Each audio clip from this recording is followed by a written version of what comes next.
হয়, এইটো কথা নিশ্চয় সত্য হয়। আমাৰ বাগানত যিটো সহকৰ্মী আছে, সিহঁতি সেই জংঘল ফালে যেতিয়া গৈছিলে, সিহঁতি কিছুমান দুষ্কৰ্মীবিলাক যোনে এইটো জংঘলটো এতিয়া অকুপাইড কৰি কিনে থৈছে, এতিয়া পূৰা বনটো কাটি কিনে টোটেলি আপুনি পূৰা টোটেলি ডিফৰেষ্টেড কৰি দিছে। সিহঁতি তাক অকণমান আহি কিনে দমো দিছে আৰু লগত তাক মাৰপিটো কৰিছে। আৰু এটা আমাৰ গাঁৱৰ লেডিজ যেতিয়া সেই জংঘল ফালে গৈছিলে, তেতিয়া তাত আহিবলৈ মানা কৰিছে আৰু কৈছে যে এইটো আমাৰ প্ৰিমিচেছ হয়, এইটো আমাৰ মাটি হয়, এই মাটিত নাহিবি আৰু ইয়াৰ পৰা একো বস্তু এইটো মাটিত নাহিবি আৰু একো বস্তু ইয়াৰ পৰা নিব নোৱাৰিবি, এনেকুৱা কৈছে। যিসকল লোকে বাধা প্ৰদান কৰিছে বা শাৰীৰিকভাৱে কাৰোবাক আঘাত দিছে, সেই লোকসকল কৰ বুলি আপোনালোকে গম পায়? সেই লোকে কোনে বুলি কিনে আমি এইটো এতিয়া ক'ব নোৱাৰোঁ কি কোন হয় বুলি কিনে এতিয়া আমি ডাইৰেক্টলি আমি নিজৰ চকুৰ পৰা চোৱা নাই সিহঁতি কোন হয় বুলি কিনে।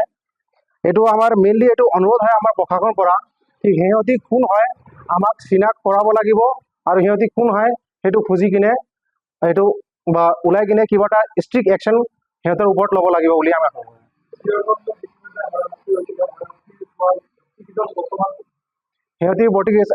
সিহঁতি মানুহবিলাক এতিয়া আমাৰ বাগানৰ সহায় কৰ্মী হয়, আমাৰ বাগানতে আছে।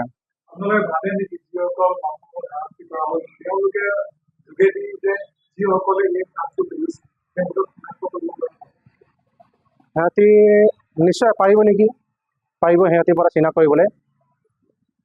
সিহঁতি 4-5টামান মানুহ আহি কিনে এজনক মানুহক মাৰিছে আৰু সিহঁতৰ যিমান মাৰি কিনে যিমান বিষ হৈছে কষ্ট হৈছে সিহঁতৰ আমাৰ লগত প্ৰুফো আছে, ফটো আছে, ভিডিঅ' আছে। ইতিমধ্যে কিমান মাটিত তেওঁলোকে এৰাউণ্ড 40 বিঘামান, গোটেই এখন পাহাৰ এক চাইডৰ 40 বিঘামান মাটি অকুপাইড কৰিছে সিহঁতি।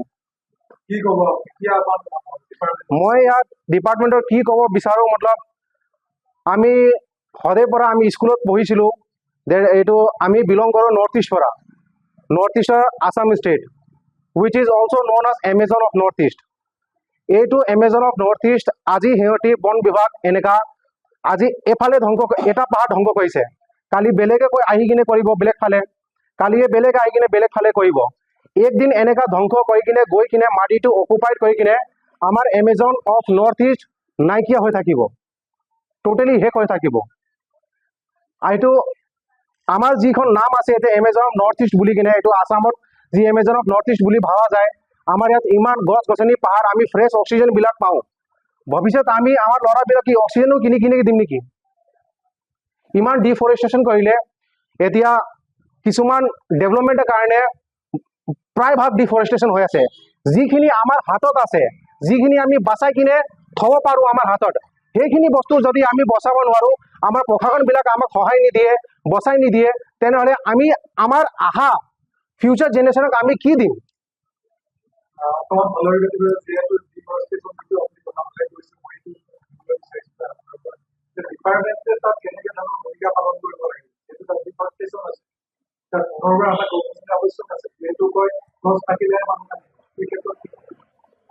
মেইনলি যোন জেগাত মানুহবিলাক অকুপাইড কৰিবলৈ খুজিছে, সেই জেগাত মেইনলি কিবা এটা বাউণ্ডেৰী এটা সিহঁতক দিব লাগিব কি সেইটো বাউণ্ডেৰী আৰু এইটো প্ৰিমিচেছ ভিতৰত সিহঁতি মতলব গৈ কিনে কিবা এটা মাটি ইয়া কিছুমানে যিখিনি বস্তু সিহঁতি অকুপাইড কৰিব নোৱাৰে বুলি কিনে এনেকৈ আমি প্ৰশাসনৰ পৰা অনুৰোধ কৰোঁ।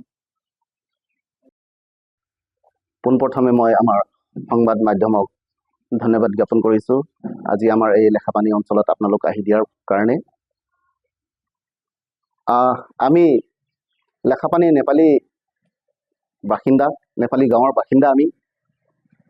আজি আমি অতি দুখেৰে ক'ব লাগিব যে আমি এই লেখাপানী অঞ্চলত বসবাস কৰা আমাৰ জন্মৰ পৰা প্ৰায় 40-45 বছৰ আমি ইয়াতে অতিবাহিত কৰিলোঁ। কিন্তু অতি দুৰ্ভাগ্যৰ বিষয় এইটোৱে ক'ব লাগিব যে আমাৰ লেখাপানী ডিগবৈ বন সংমণ্ডলৰ অধীনত থকা লেখাপানী ফৰেষ্ট ৰেঞ্জৰ অন্তৰ্গত লেখাপানী নেপালী গাঁও সমীপতে লাগি থকা এখন আমাৰ পাটকাই বনাঞ্চল আছে।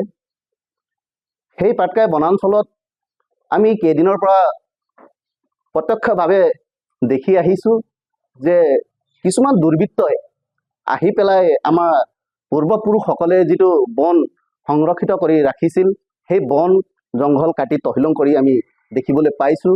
গতিকে আমি বহুত দুখেৰে ক'ব লাগে যে আমাৰ পূৰ্বপুৰুষসকলে অথবা লেখাপানী অঞ্চলৰ ৰাইজে যিটো বন আজিলৈকে আমাৰ সযতনে ৰাখিছিলে, যে ইয়াত বন্য জন্তুৰ কাৰণে অথবা তেনেকা আমি ক'বলৈ গ'লে লেখাপানী এই অঞ্চলত বিশেষকৈ হলৌ বান্দৰৰ বাবে এই অঞ্চল, হাতীৰ বাবে এই অঞ্চল আছিল, বৰ্তমান এতিয়া নাই। তেনেকুৱা ধৰণে বহু বন্যপ্ৰাণীবিলাক আমাৰ ইয়াত বসবাস কৰা ঠাই। গতিকে আজি আমি কিছুমান দুৰ্বৃত্তকাৰীয়ে এই অঞ্চলটো যেনেধৰণে কাটি তহিলং কৰিছে তাৰ বিষয়ে আমি বহুত অন্তৰত দুখ পাই আজি সংবাদ মাধ্যমেৰে আমি জনাব বিচাৰোঁ যে লেখাপানী বনাঞ্চলৰ বন বিষয়াসকলকো জনাব বিচাৰোঁ যে এই বনাঞ্চলখন যি দুষ্কৃতিকাৰীয়ে কাটি তহিলং কৰিছে, তদন্ত কৰি যিসকল দুষ্কৃতিকাৰী আছে তেওঁলোকক আইনৰ কাঠগড়াত থিয় কৰিবলৈ আমি অনুৰোধ কৰিছোঁ।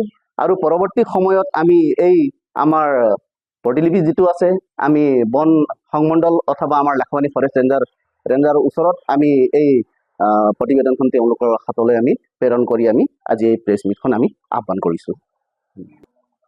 হয়, আমি আহ্বান জনাব বিচাৰোঁ যে আমাৰ যিখন ঠাইডোখৰ আজি বন জংঘল কাটি তহিলং কৰা হৈছে সেইখন ঠাইত পৰৱৰ্তী সময়ত আমাৰ যি কৰ্তৃপক্ষসকল আছে, আমাৰ বন বিষয়াসকল আছে, তেওঁলোকে সেই ঠাইডোখৰত যাতে ফেঞ্চিং বেৰ দি পেলাই সেইখিনি জেগাডোখৰ যাতে সুৰক্ষিত কৰি ৰাখিবলৈ আমি অনুৰোধ জনাওঁ।